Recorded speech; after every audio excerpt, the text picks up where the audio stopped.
Yesterday, Sayadaw explained that jhana means observing closely, completely, concentratedly, and there are two types of jhana. Sutta Vipassana Jhanika is a mere Vipassana practice without samatha involved. So as yogis are practicing the Sutta Vipassana Jhanika, mere Vipassana, as the vehicle to Nibbana, it is not necessary to explain the first type of jhana. And it is possible to practice Sutta Vipassana Jhanika, the mere Vipassana practice, as the vehicle to Nibbana without gaining Lokiya jhana, mundane absorption. So the late Venerable Mahāsisāraji led the way according to the teachings of the Buddha from both theoretical and practical aspects. So Sayadaw will not explain the Lokiya jhana, mundane absorption, in detail. But Sayadaw will explain the Vipassana jhana.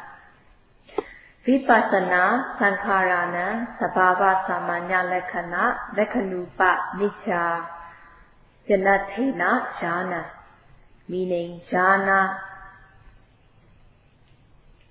is observing the unique individual characteristics and common characteristics closely, completely, concentratedly, these characteristics of the nama rupa. Sabhava are the unique individual characteristics, and samanya lekhana are the common characteristics. The nama rupa that arise do not stay the same. They arise at one moment and passes away at another moment. So the characteristics of impermanent suffering and non-self are common to all the nama rupa. As these nama rupa pass away after it has arisen, they are no good, and it is dukkha lekhana, characteristic of suffering. And things do not arise according to one's wishes, and one cannot stop them from arising. These nama rupa arise due to the relevant causes and conditions. So in oneself there is no atta that is creating or that is creating not to give rise to these nama rupa. Things are happening in their own accord. There is no atta involved, and these nama rupa are not atta themselves. By practicing Satipatthana meditation, one discerns the characteristics of impermanent suffering and non-self, and one discerns the cause and effect. When Vipassana knowledge becomes mature, one will attain apavata, where the nama rupa comes to cessation. Pavata is the continuous arising of the nama rupa, like a stream of current. But when one develops knowledge, and when knowledge becomes mature, one attains apavata, the cessation of the nama rupa. Attaining the cessation, one also removes the kilesa defilement to the point of no return. One removes anusya kilesa, latent, dormant defilement, by attaining Sotapatti Magga Jnana, the first path knowledge. By attaining Sotapatti Magga Jnana, attaining the first path knowledge, the Sandhana Nusaya Kilesa are removed. In Uddesa, the jhana factors are not explained. But in Nidesa, in Magga Nidesa, there are explanations about Dhamma Ditthi, and there also are explanations about jhana. Yesterday, Jharaji said Jharaji will explain about the jhana factors. So Jharaji will explain from theory and practice. And yesterday, Jharaji explained briefly that in the Vipassana jhana, there involves the connecting or binding of the noting mind onto the object. And Jharaji will continue to explain today. In the beginning of the practice, yogi has not discerned the unique individual characteristics of the nama rupa. By discerning the cause and effect clearly, then one also discerns that the nama rupa that are arising as cause and effect has the common characteristics of impermanent suffering and non-self. So these three characteristics of impermanent suffering and non-self are discerned. But the person cannot discern all these three characteristics at the same time with single consciousness. It is not possible to discern all three at the same time. Generally, most of the yogis who are practicing nowadays, the characteristic of anicca, impermanence, is most obvious to the yogis who are practicing at the present time. So based on jhana, there are three things that should be known: the jhana, the jhananga, and jhana citta. And Jharaji has explained that jhana is the observance closely, concentratedly on the object. Jhananga are the factors of jhana, jhanic factors. Among the jhanic factors, there is vitakka, initial application. It is not thinking, but it is the applying of the noting mind onto the object. Aiming, directing the noting mind onto the object is vitakka. It's one of the jhanic factors. Vichara is sustained application, and vichara is rendered as examination, but actually it is sustained application so that the noting mind rubs against the object. When the noting mind rubs against the object, the noting is effective. And when the noting mind is applied onto the object, when the noting mind rubs against the object, when the noting becomes effective, the person feels happy. Both the mind and the body feels peaceful, happy, and joyous. And the mind is free from the agitation of raga, dosa, and moha. As much there is happiness, the mind is calm and collected, and the mind is balanced, there will be comfort in the mind and the body.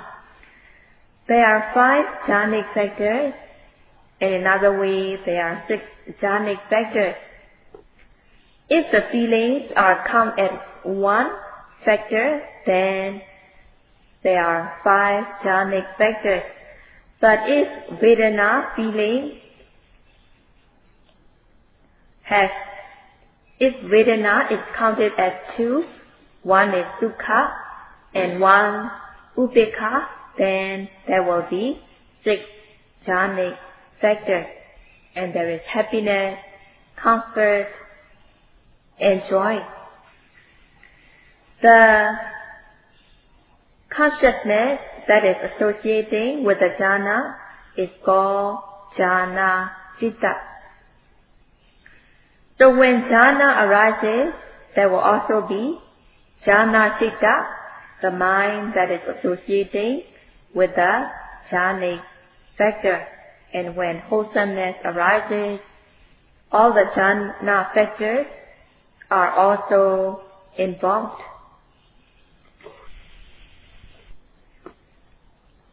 The object of Vipassana jhana are the common characteristics of the nama rupa that are arising due to the relevant cause and condition. In the beginning of the practice, one does not even discern the sabhava lakkhana, unique individual characteristics of nama rupa yet. So there will not be discerning the samanya lakkhana, common characteristics. The monks and the lay have to observe their respective sila, and by practicing their respective sila, there will be sila visuddhi, purification of the morality or precepts.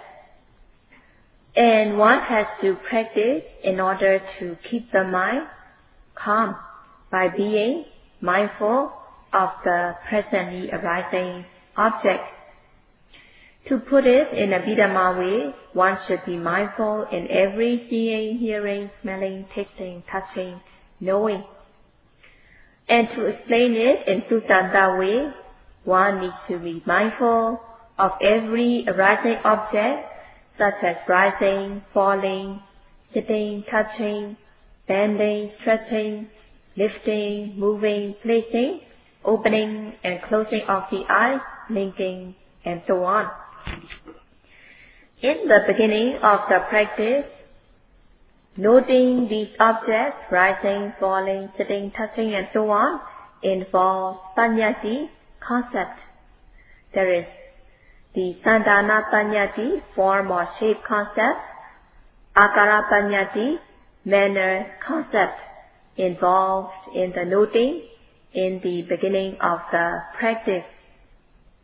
So in the beginning of the practice, the yogi does not discern the paramattha, ultimate reality itself, but there also involves the form or shape concept and the manner concept.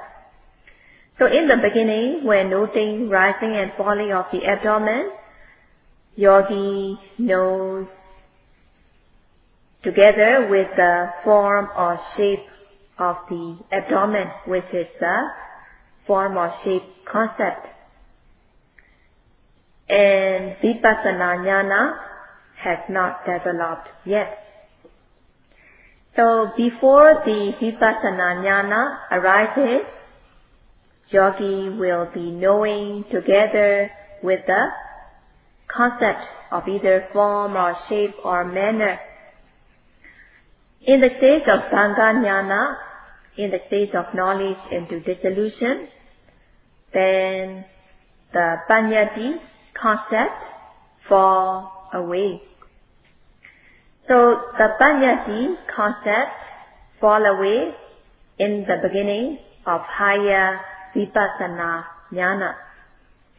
In the beginning, yogi does not discern the mere or the pure paramattha the ultimate reality, and there will be paṇḍitā concept involved. When rising of the abdomen arises, one has to be mindful so that the mindfulness will cover or spread onto the whole rising, so that the practice of Vipassana will be of good quality. In order to note the presently arising object, one should aim the noting mind onto the object, and one should exert effort in noting the object, so that the wholesome mind arises, noting the object. But exerting excessive effort, the mind slips away from the object. And if the effort is lacked, then the noting mind falls short of the object. So it is very important that the effort should be balanced. So in order that the effort should be balanced, one should aim and direct one's noting mind onto the object. Aiming, directing the noting mind is one of the Jhanic factors. So by noting the object with aim and effort, one discerns the nature of the object. One should propel the noting mind onto the object. One should aim and direct the noting mind onto the object, exerting effort, and thus the noting mind will be face to face and direct with the object.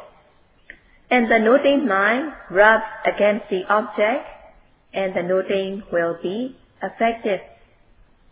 So one needs to exert the Jhanic factors of Vitakka, aiming, directing the noting mind onto the object. Vitakka is compared to the needle. When sewing two pieces of cloth together, one has to sew the cloth with needle. One has to pierce the needle into the cloth, and the thread follows the cloth. And when the two pieces are stitched together with the needle and the thread keeps the two pieces of cloth connected, binded. So in this way, the Vitakka is compared to the needle, whereas Vichara is like the thread, binding, connecting the noting mind with the object, so that the noting mind will be firmly stitched, firmly binded on the object. And by being mindful of the presently arising object, one discerns the nature. At the stage of Vanga, knowledge into dissolution, there will not be any form or shape. When noting rising and falling of the abdomen, form or shape of the abdomen will no longer be obvious. At the stage of Vanga, knowledge into dissolution. Noting rising, falling, one discerns the stiffness, tension, movement, which are the true nature. So at the stage of Vanga, knowledge into dissolution, paṇḍitā concept submerges, and Paramattha, ultimate reality, emerges. In the beginning of the practice, the Paramattha, the ultimate reality, submerges, where paṇḍitā concept emerges. And in the beginning of the practice, yogi does not discern the pure Paramattha, ultimate reality, but the paṇḍitā concepts are obvious to the beginner yogi. In noting the nama rupa arising at the present moment, one should exert effort so that the noting mind will reach the object. So the person should not be slow or sluggish. The person should note the object, full of effort, full of alertness and activeness.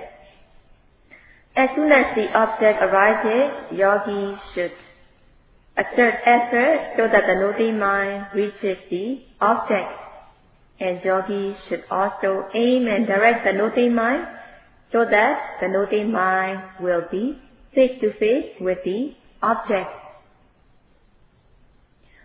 In order that the noting mind pierces into the object, just like the needle pierces into the cloth, one needs to aim the noting mind onto the object. In stitching two pieces of cloth, the needle pierces into the cloth where the thread connects the two pieces of cloth together. In the same way, one should pierce one's noting mind onto the object with vitakka, and the noting mind should be connected, binded with the object with vichara, as if like the thread binds or stitches two pieces of cloth together, so that the noting mind and the object will be firmly connected, firmly binded together.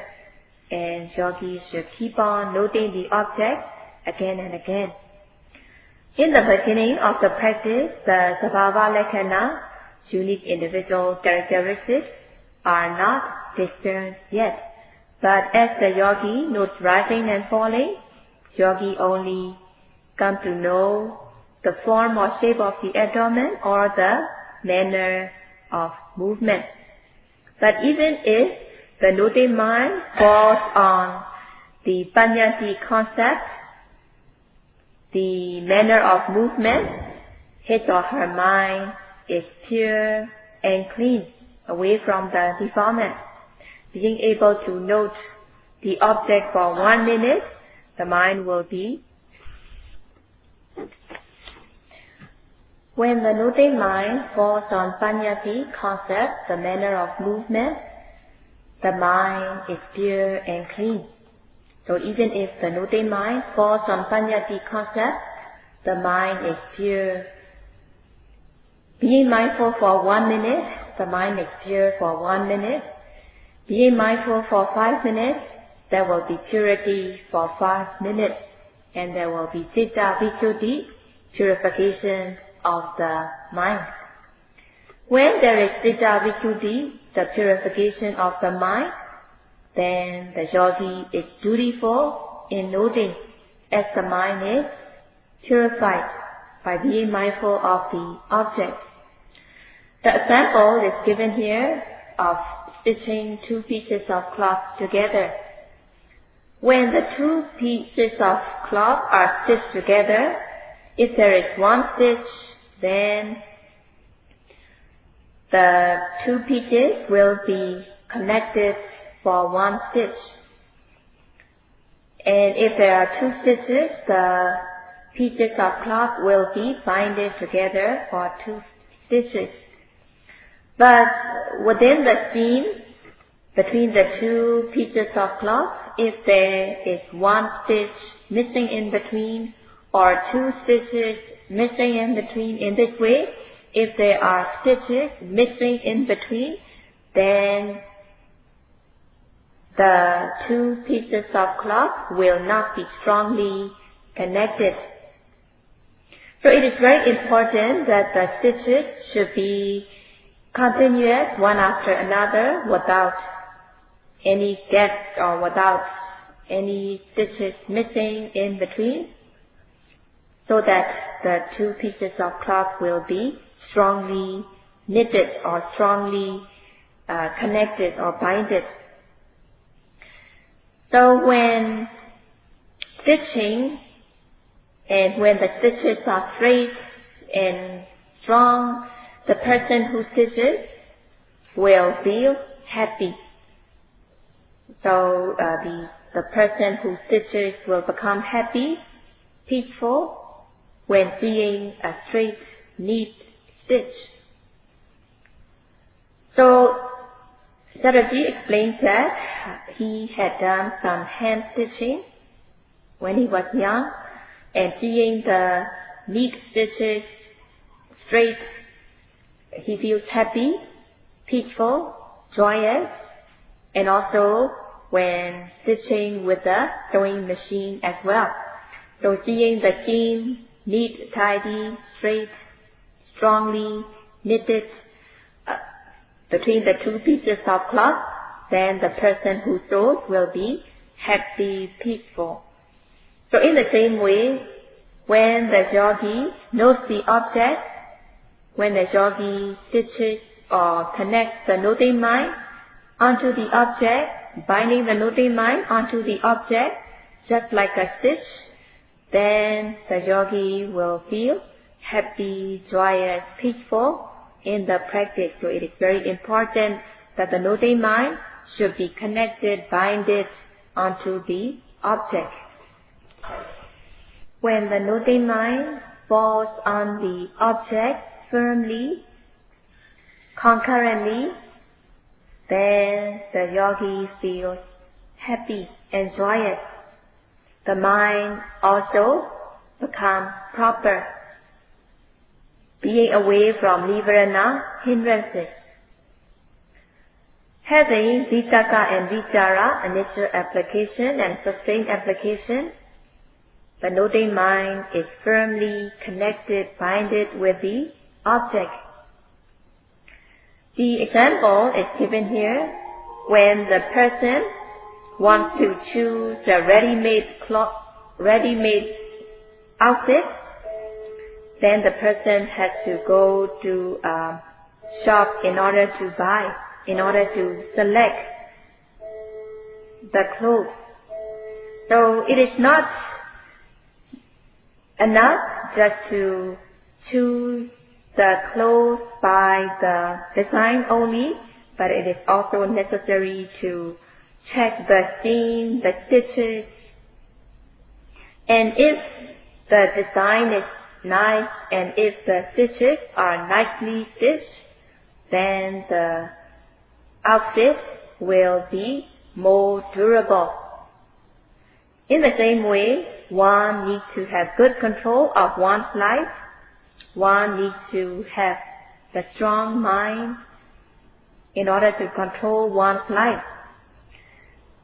In order that the mind will be firmly stitched and connected to the object,